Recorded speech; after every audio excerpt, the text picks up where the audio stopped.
Hey everybody, so recently I saw this video on YouTube. I put it up on the screen, and this woman, her name is Queentiwa. She discussed about black women always being shown in a certain light. We always have to be shown in like a stubborn drama queen type way. We're never able to be nerdy or never able to like a certain subject and just go all out on that.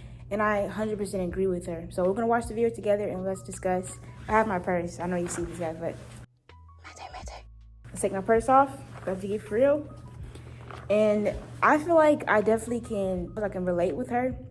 I grew up, and like I said before in my other videos, I really enjoy school, and one of my favorite subjects is computer science and English. Some parts of it I don't like, but some parts make me really excited, and when I get really excited, I talk really fast, and a lot of people just kind of just zone out, and they're like, why aren't you like other black girls? So let's watch the video together. Okay, let's be real. Growing up as a black girl who doesn't quite fit the mold, it's a whole different experience. If I had $1 for every time someone called me an Oreo because I wasn't the stereotypical black girl, I would be living my... That picture that she posted, something else, but I see where she's going with that. Best life in like the most expensive condo in Shibuya, Tokyo right now.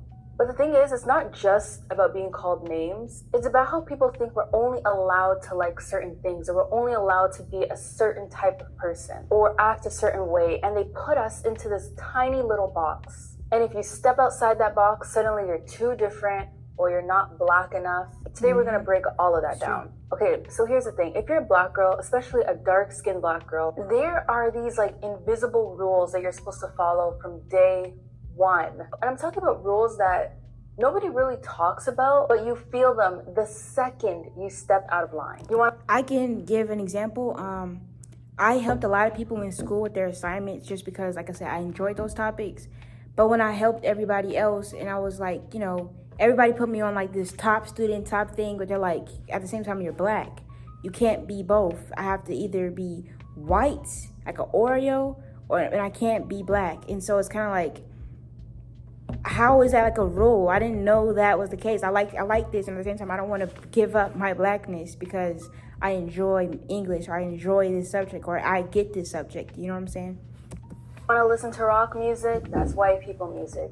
You want to watch anime? That's you're trying to be Asian. And I can 100%. So there was this group of kids. They liked anime and stuff like that, and I was trying to get into it because they liked anime. And I wanted to understand, like, what's the hype? And that kind of opened it up, because when I got to college, a lot of people talk about it as well. So I appreciate that. I mean, it came and went.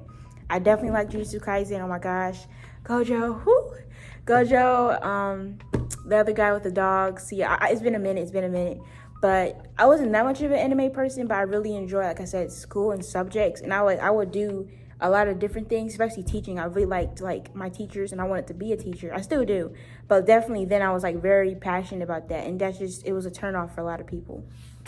So you just get into K-pop. Now you got people really confused. They're like, what's going on here? Like, what are you doing? My friend in high school, she really enjoyed K-pop, and if she's watching this, hey, but recently I was able to hear, like, when you watch the newer movies, they bring like references to it, and I mean, I enjoy it too, but at the same time, I won't lie, like subconsciously I'm kind of scared to like dive deep into that, because a lot of times people like, they'll say that you're not black, you're trying to be a different race because you're going into those type of subjects, especially the type of music that I listen to. Some type of music I listen to is more like, everybody keeps saying it's depressing or it's more rock, but it's like mixed with like independent type stuff.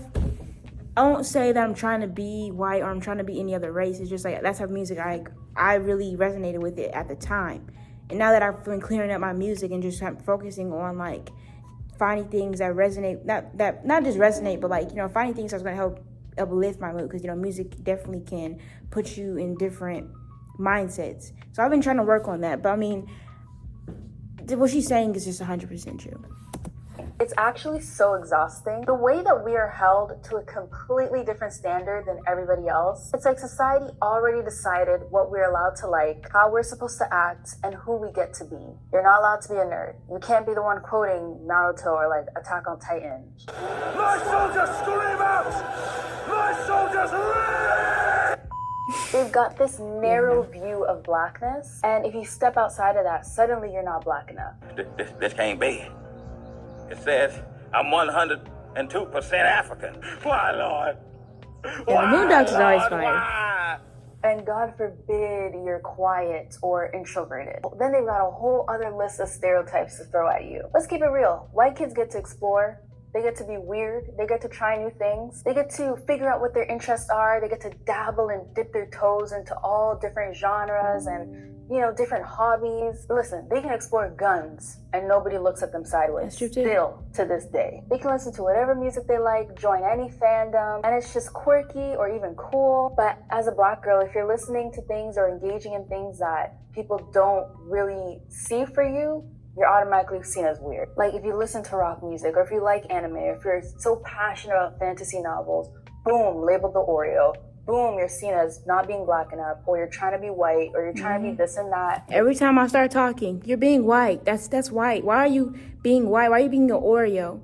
It just, man. Accept everything that you are. But honestly though, it's a lot deeper than the music that we listen to or the shows that we like. Black girls are expected to perform Blackness in a very specific way. Society expects you to be loud, tough, and hyper confident all the time. And if you don't fit that stereotype, suddenly again, you're not Black enough, or even worse, you're seen as less worthy because you're not performing what people think. A lot of Black girls in the classroom would separate me where I would be with the white kids, or like the kids that are kind of like the nomads. I mean, like I keep saying over and over again, I really enjoyed the subjects that I was in. And so since everybody else 9 times out of 10 doesn't even want to go to school, I will be a part of the group of people that want to be a part of school. And when I'm with them, it's kind of like they're not on the same level as me, like culturally. And so I would say things and they're like, what are you talking about? Or I'll feel like I'm not good enough because they would know way more than me. But I don't want to go that far because I don't want to lose the people, like I said, that was with me, my friend group. Because they just so bad I wanted to be Black, like all of that. But I don't want to, at the same time, to be like, I still want to hold on to the things that I like. So it's just, yeah. Blackness should be submissive, sexy, sassy. 3 stereotypes of Black women that return to our screens over and over again. So in this video, I actually want to talk about a multitude of different things. I want to talk about the erasure of Black women in fandoms, the cognitive dissonance of Black nerds, why this matters, and breaking the monolith of Blackness, growing up introverted, the impact of this sort of narrative on relationships, the wider implications of why this essentially strips away youthhood and authenticity. So I want you guys to go watch the full video. I'll leave the link down in the description. She went over a lot. She delved into a lot, especially like the subconscious beliefs and how we were raised, how that influences how we believe ourselves to be, how that puts us in so much trauma. I guess, like she mentioned before, being an introvert, how much trauma.